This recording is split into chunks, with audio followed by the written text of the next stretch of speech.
Olá, sou Luciane Castiglione. Começamos hoje o É o Bicho, o seu programa de variedades sobre o mundo animal.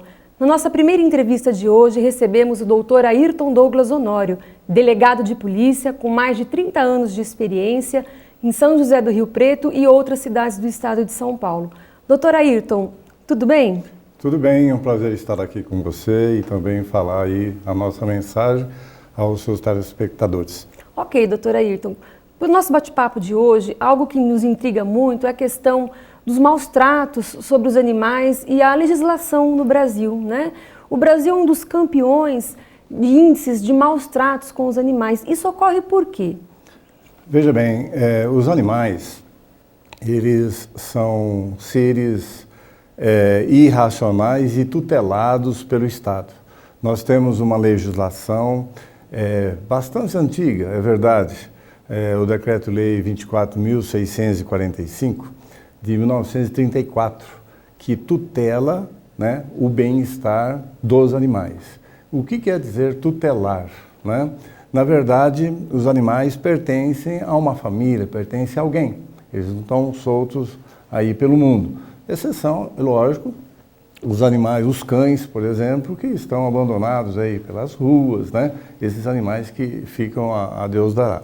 Mas essa lei diz que o Estado é responsável para tutelar, né, o bem-estar do animal. Então, como o ser humano, ele tem, pela sua racionalidade, ele tem condições de se locomover, de falar, de expressar as suas emoções, as suas vontades, o animal não tem. Então, precisa de alguém que faça isso por ele.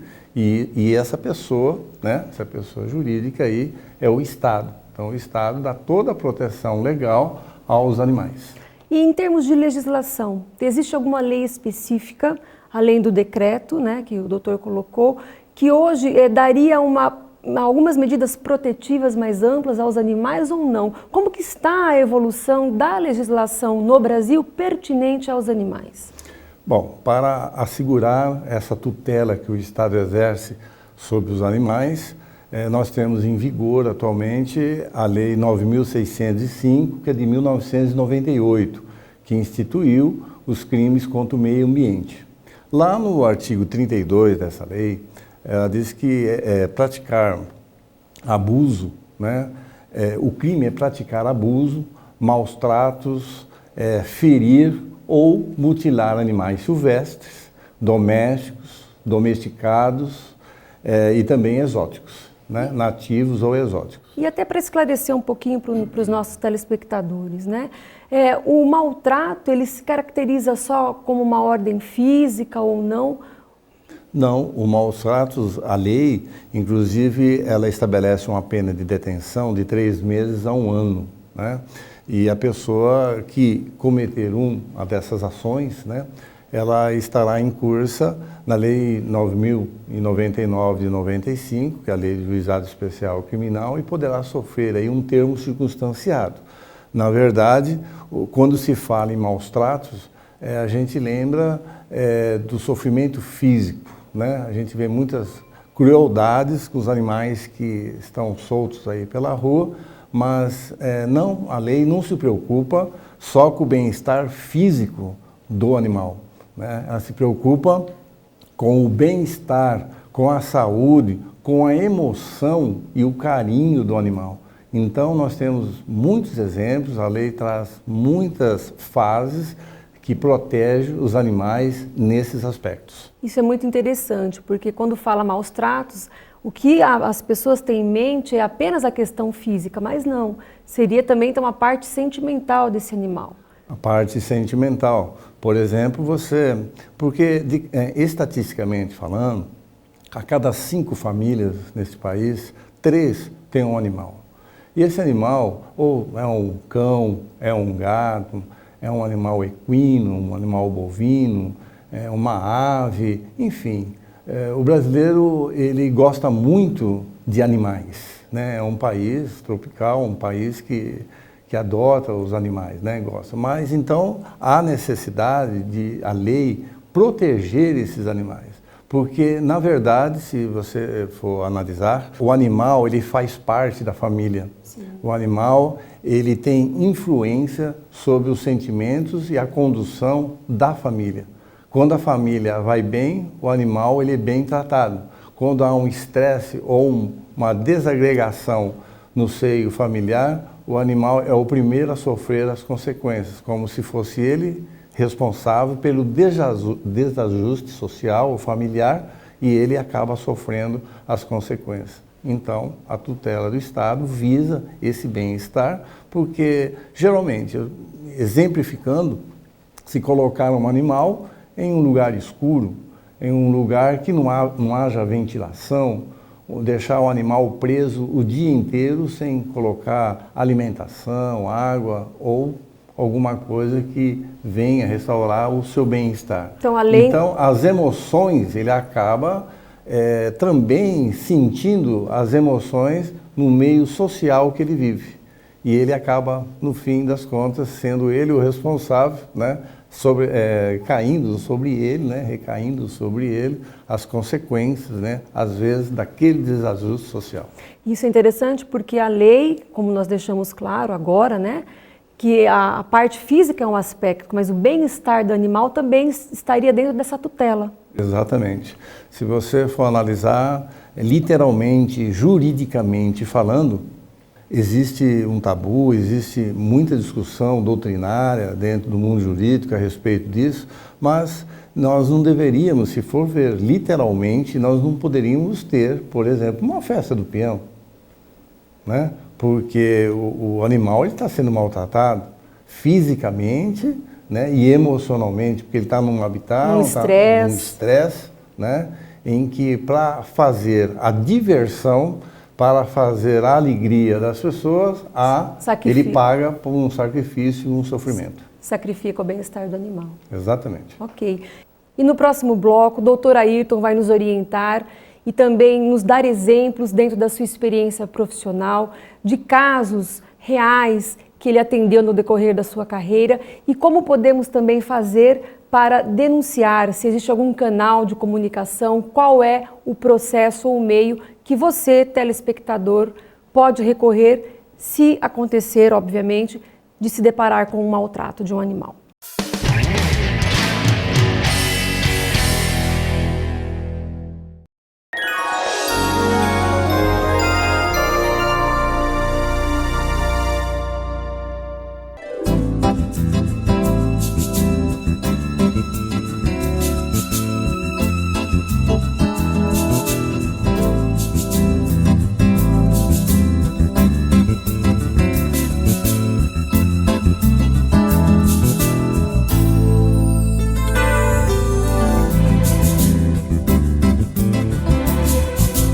Óticas Rio Preto, veste o seu verão.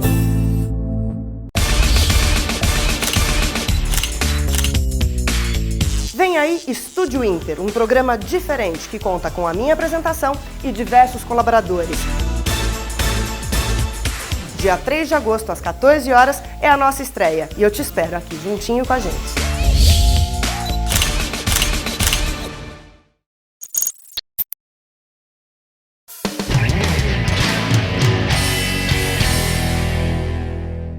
Estamos de volta com o É o Bicho.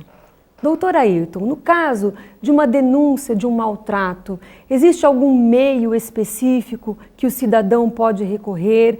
Existe alguma delegacia especial? Como que faz? Eu me deparei com uma cena de maus tratos. Como eu faço para denunciar isso às autoridades? Existem vários meios em que a pessoa pode pedir uma solução. Pode ligar no 190 para a Polícia Militar, pode procurar uma delegacia de polícia, pode também procurar a Secretaria do Meio Ambiente do município, os centros de zoonose, o IBAMA, o Ministério Público, enfim, qualquer canal desses que sejam feitas reclamações, levando notícias de maus tratos, serão canalizadas, serão encaminhadas à autoridade policial para se tomar as devidas providências cabíveis. Ótimo. E o cidadão, ele não tem uma responsabilidade quando ele faz a denúncia. Ele não é obrigado a tutelar esse bicho. Como que ficaria isso? Porque eu já ouvi situações em que as pessoas falam, mas se eu denunciar eu vou ter que cuidar do animal ou não. Isso não. Não existe. Como direito de cidadania, é necessário que há uma cultura em que o cidadão leve a informação a quem de direito sobre os maus tratos, o que esteja acontecendo com o animal, né? Para que as autoridades possam tomar as devidas providências, né? Mas a pessoa não vai ficar vinculada a nenhuma obrigação de cuidar do animal. Mesmo porque o Estado, na verdade, no artigo 144 da Constituição Federal, diz lá que a segurança, né, ela é um direito, ela é um dever do Estado, mas uma responsabilidade de todos. Na verdade, o Estado, em questões de segurança, ele divide a responsabilidade com a população, com os cidadãos. Não só a segurança dos seres humanos, como também o bem-estar e a segurança dos animais. Então, na verdade, o Estado nos coloca essa ferramenta na mão para que denunciemos, a fim de que sejam tomadas as providências necessárias. As medidas cabíveis. E dentro dos seus, com mais aí de 30 anos de carreira, tenho a certeza que o doutor já presenciou diversas ocorrências, presidiu diversos inquéritos sobre maus tratos. Nos exemplifique algum caso que o marcou, né, pessoalmente. Nós, dentro da nossa missão da segurança pública, na nossa carreira, já atendemos várias ocorrências em que o vizinho notificou o outro vizinho do que os 6 gatos, meia dúzia de gatos estavam invadindo a sua residência para comer, para, né, fazer suas necessidades, e com não a tomada de providências, no outro dia os 6 gatos apareceram envenenados, mortos, né? Já atendemos ocorrência em que enterraram um cão vivo, né, no fundo do quintal, né? Foi aberta uma cova e enterrado o animal vivo. Houve a necessidade, inclusive, de chamar, de socorrermos com o concurso do Corpo de Bombeiros, mas não deu tempo e o animal veio a óbito, né? Nós já tivemos casos de exploração de animais de tiro. O que é animais de tiro? São aqueles animais que são colocados nas carroças. Então, os animais colocados na carroça, há uma necessidade de fazer, existe um tempo para que ele trabalhe. O animal não pode trabalhar, que nem o ser humano, 8 horas diárias puxando uma carroça com um peso além daquilo que ele pode carregar. E isso é comum, nós vimos aí no nosso meio, né, na sociedade, a gente é um exemplo que... Principalmente no interior, né, de São Paulo. Principalmente no interior de São Paulo, em que os animais eles são sacrificados. Um animal bovino, por exemplo, logicamente nós nos alimentamos da carne bovina, mas existe um procedimento para se matar o animal bovino. Tem que ser um golpe letal para que ele não cause sofrimento na sua morte, né, no seu abate. Nós não podemos matar um animal bovino aos poucos, com requintes de crueldade, até ele chegar a óbito para ser levado à nossa mesa. Então, tem muitos aspectos, muitas situações previstas em leis, em que, na verdade, a gente observando, né, pouco se cumpre ou pouco se difunde também, né, dos direitos e os deveres, né, de cidadania em relação aos nossos animais.